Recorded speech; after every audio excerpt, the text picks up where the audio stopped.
बिहार के समस्तीपुर में आरजेडी नेता और पूर्व जिला परिषद उपाध्यक्ष रघुवर राय की कुछ अज्ञात लोगों ने गोली मारकर हत्या कर दी।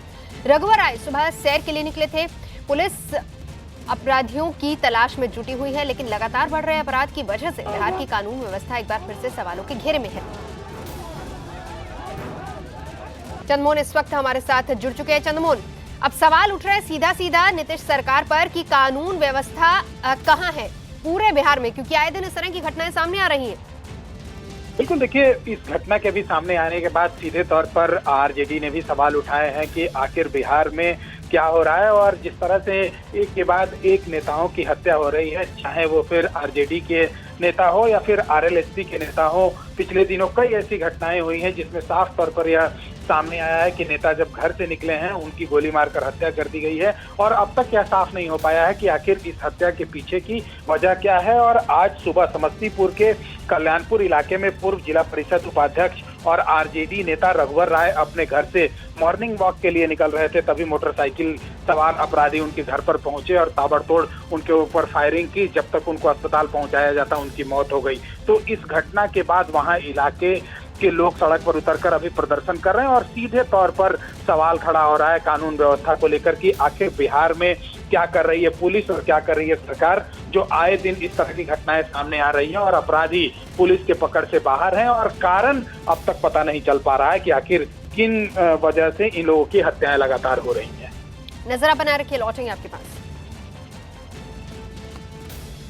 फिर से बता दें आपको कि दिल्ली के पास गुरुग्राम में एक 4 मंजिला बन रही इमारत गिर गई। हादसा गुरुग्राम के उल्हाबाद इलाके में हुआ है। सुबह करीब 4 बजे का ये हादसा है। इमारत के मलबे में 1 दर्जन से ज्यादा लोगों के फंसे होने की आशंका है, जिनको सुरक्षित निकालने के लिए राहत और बचाव का काम लगातार जारी है। एनडीआरएफ की टीम जुटी हुई है।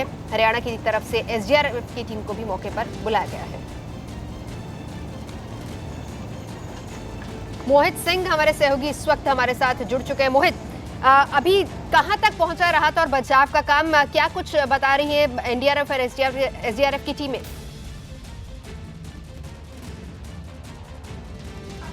नवजोत, इस वक्त जहां ये इमारत गिरी थी मैं वहीं पर मौजूद हूं। आपको बता दूं, इस पूरे मलबे में अभी तक 7 लोगों की दबे होने की बात है। कुछ देर पहले असिस्टेंट कमांडेंट जो यहाँ पर राहत कार्य का जो बचाव का कार्य कर रहे हैं, इस पूरे इसको लीड कर रहे हैं, उनका कहना था कि 7 लोग दबे हुए हैं, जिसमें 1 गार्ड है, 3 इलेक्ट्रीशियन हैं, वहीं 3 जो काम कर रहे थे वो थे। बता दूं, कल की ये बात है, कल तकरीबन 5 बजे के आसपास, जैसा कि आगे लोगों ने बताया कि ये 3 मंजिला इमारत थी और 4थे फ्लोर पर कल लेंटर डाला गया था। और जिसके बाद आज सुबह तकरीबन 4 बजे ये हादसा हुआ और हादसे में 7 लोग दब गए हैं।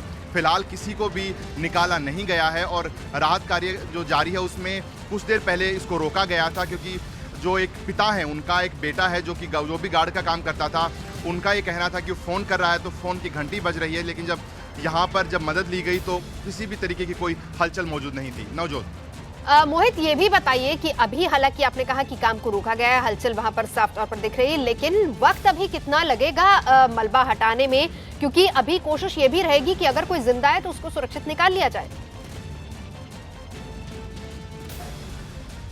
नवजोत, इस बारे में जब अधिकारियों से पूछा गया कितना वक्त लगेगा तो उनका कहना था कि वो कोशिश कर रहे हैं जल्दी से जल्दी कार्य खत्म हो जाए।